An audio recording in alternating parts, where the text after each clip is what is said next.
It's transfer deadline day at Birmingham City, and the media think we're going to spend £17 million on a central defender and buy a 32-year-old goalkeeper. I don't think they've been paying attention.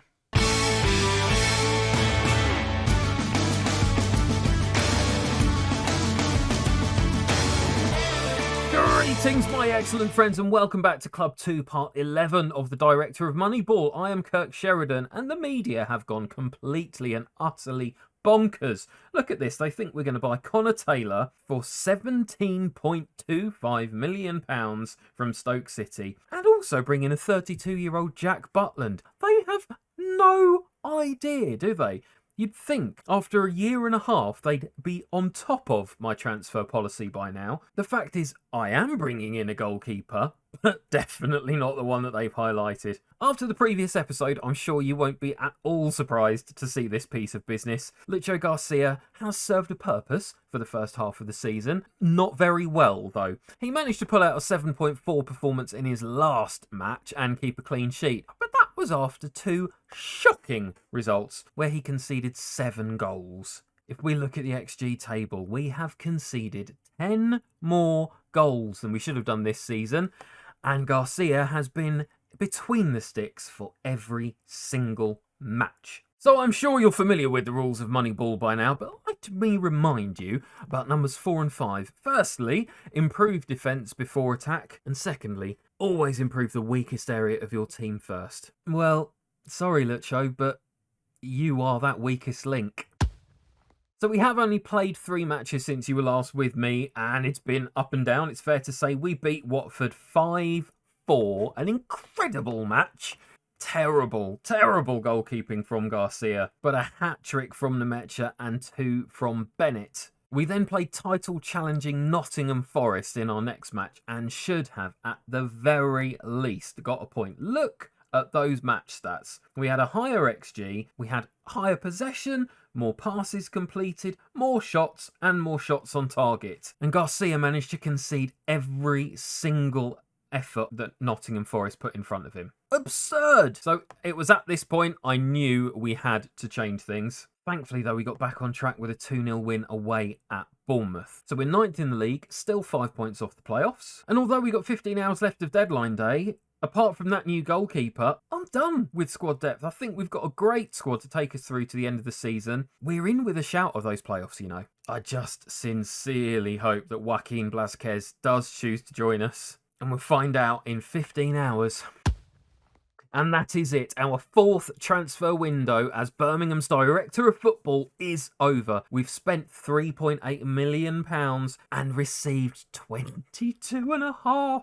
Honestly, this moneyballing is going so well. Bennett, Boateng and Terziev all out. Bennett back in on a free loan, of course, with Nemecha and Nemeth joining as well. And yes, Joaquin Blasquez is in as our new first choice goalkeeper. Unlike Garcia, he has potential to be a decent Premier Division goalkeeper in future. He's already a good player for most championship sides. He's consistent, he enjoys big matches. Joins us from Spain, where he's had a couple of seasons as first choice goalkeeper. A tough time in that first season where his club got relegated, but the second division he has been a more consistent presence. And not only that, we managed to ship Garcia out. He's moved to Philadelphia for £500,000. Bearing in mind we signed him at the end of his contract for nothing in the summer, that's all profit. Yes, we had to pay off his loyalty bonus. Yes, there was a percentage of the fee that went to him as well, but we got £180,000 for it, and we have a younger, better first-choice goalkeeper in return. So incredibly, we now have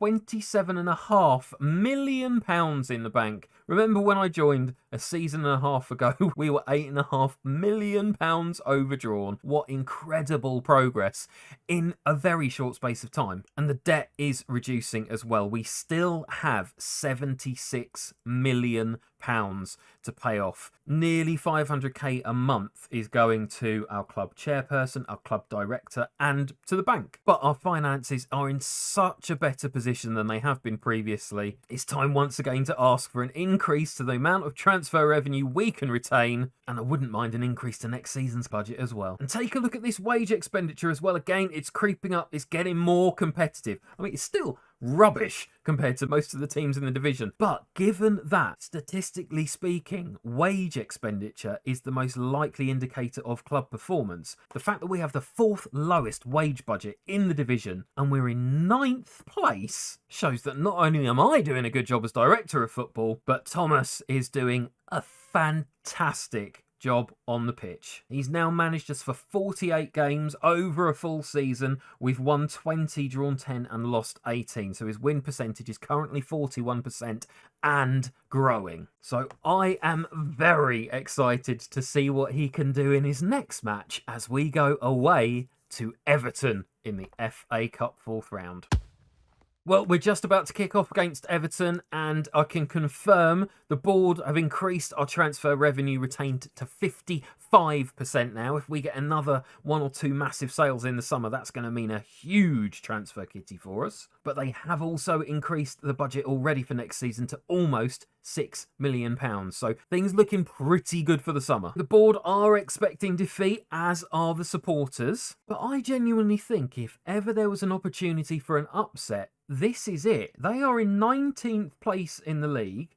They've lost their last 4 in a row. They desperately need this win. So come on, Birmingham. Thomas, choose your team, send them forth, and let's beat Everton. It does look like an absolutely packed out crowd. Probably the biggest crowd that my Birmingham City team have ever played in front of. What do we think? 40,000 Everton fans expecting a victory today? Well, let's see if we can spoil it for them. Blázquez does start in goal for his first match. We've got Bakayma, Nemeth and Welsh at the back with Fleming and Reynolds at wing back. Gyabua and Arahan in defensive midfield.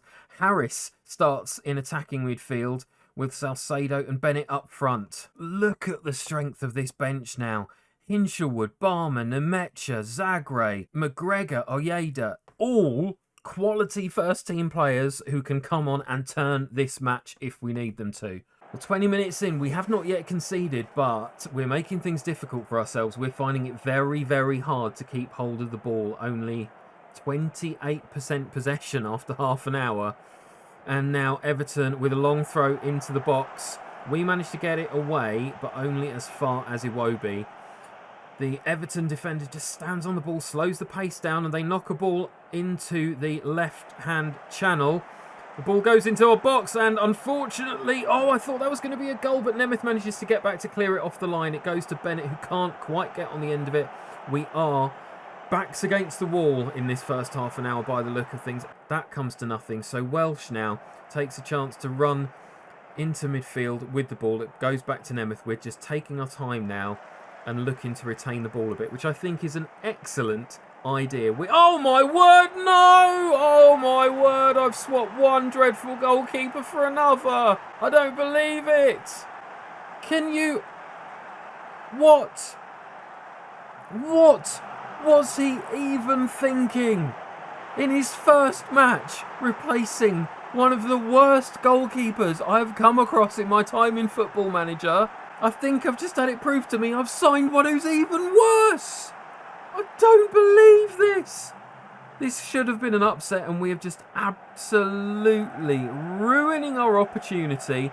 But Reynolds with an opportunity to cross. It goes to Salcedo. Oh, it's cleared off the line by the Everton defender. We've only got ourselves to blame. No, we don't. We don't have ourselves to blame. We have our goalkeeper to blame. Oh, absolutely ridiculous. Probably he needs to learn the language, I guess. Maybe you could put it down to poor communication. I put it down to just a ridiculous attempt to pass the ball through someone who's wearing a different colour shirt to the rest of your team. Reynolds is the only player now who's actually showing anything like a positive effort. We've switched to a 4-2-3-1 now, the usual change for Thomas Lech. Well, it's now Everton with a corner in the 84th minute.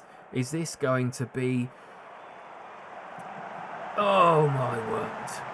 Well, it could be ruled out. I don't think it's going to be. The goal is awarded, and I don't believe what I'm seeing. Look at this goalkeeping. No effort anywhere there to claim the ball.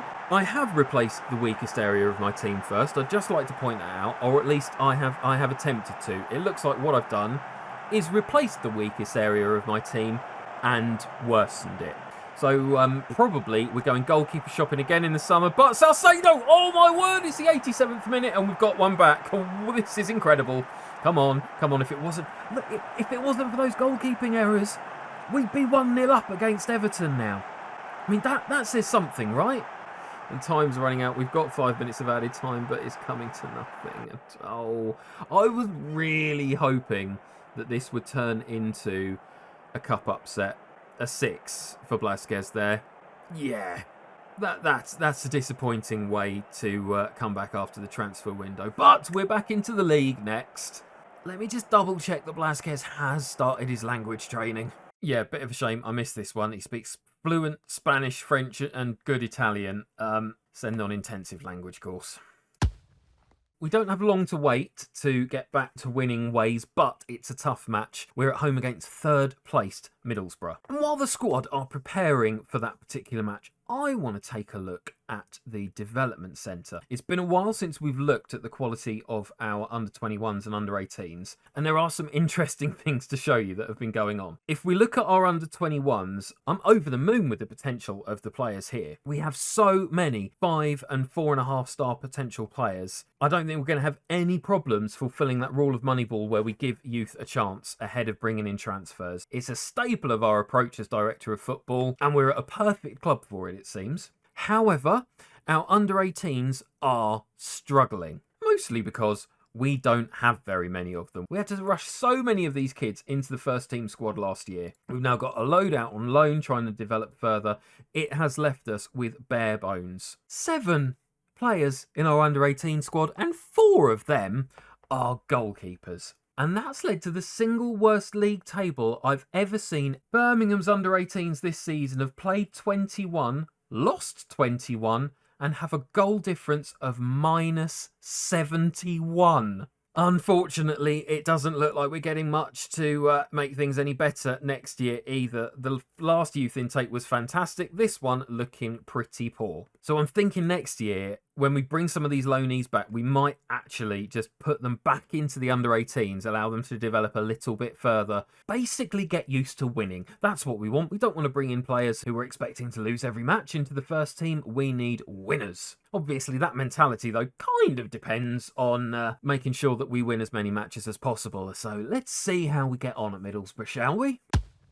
Well, Middlesbrough are favourites, but they are not in the best form. Most recently, they lost 4-1 at home to Luton, so I don't know if that's a good or bad thing. They're going to be out for revenge. And would you believe it, incredibly, Blasquez has now injured himself. This might turn out to be the most disastrous signing I've ever made. I don't even know if he's going to be able to start the match against Middlesbrough tomorrow. If not, Sinisalo, big first game for him to step into. Right, here we go. Back to our place for the match against Middlesbrough. Seeing the benefit of our deeper squad straight away here with a few changes, although we have definitely weakened at wing-back. We've got Blasquez in goal. I really hope he shows a better side of himself than he did against Everton. Nemeth, Barmer and Welsh at the back. We've got Wisdom and Zagre at wing-back. Hinshelwood alongside Gabua in midfield now, with Nemecha in attacking midfield and Van der Heyden partnering Bennett up front. I believe in the boys, but it is an early corner for Middlesbrough, which is cleared away. I am terrified now, though, whenever the ball... Oh, look at that. Blasquez actually looks like he made a save. I mean, he might not have done. It looked like it might have actually been going wide, but he's got another chance here to show what he can do. Obviously, we conceded from a dreadful cross last time with Blasquez not making an effort to go anywhere near the ball, but that one was just headed clear, and we don't have to worry about it. Free kick now, though. Blasquez, what can you do? Well, hits the bar, goes out of play. Nothing to worry about. But Middlesbrough definitely in the ascendancy in the first 7 minutes. Having said that, we clear the ball upfield, but it's coming right back at us. Oh, this is not a nice thing to watch. They spread the play to the other side of the pitch. Their attacker is clean through and blazes it over. Okay, I'm not enamoured with what I'm seeing defensively here. For a back three, we seem to be giving their front two far too much space. Far too much space. And now Hinshelwood looks like he's picked up an injury. And they're breaking again. What is going on? Well, Zagreb with a fantastic tackle, actually, but they've still got plenty of space to run into. Gets to the byline, cuts it back. Oh, Jed Spence with a ball into the box. And... would you believe it? Blasquez doesn't make the save. Oh, this is such a shame. You're not seeing the best version of Birmingham City here, I'm afraid, my friends. We have been much, much better than this so far this season, but unfortunately, once again, dreadful goalkeeping. What have I done with that purchase? Well, we've got time to turn it around, but we need to show something different because a 0.08 XG, just 2 shots in this first half. And now Bennett could easily be sent off there. That looked like he absolutely scythed down. Oh my goodness me, this going from bad to worse. So we've now got one player up front, but a corner, Zagreb. Oh, no, you can't quite get on the end of it. Welsh, Zagreb, can he put a good ball in? No. Brilliant. Great stuff. Well, Welsh knocks it back to Zagreb. We've got another opportunity. Oh my word, that would have been one of the goals of the season. Zagreb to take again. We've taken off Hinshelwood, who looked like he must have had an injury. Brought on McGregor. Zagreb in, and it's easily claimed by the goalkeeper for Middlesbrough. See, that is what good goalkeeping looks like. Just so that you know, Blasquez, when the ball comes in, try to catch it.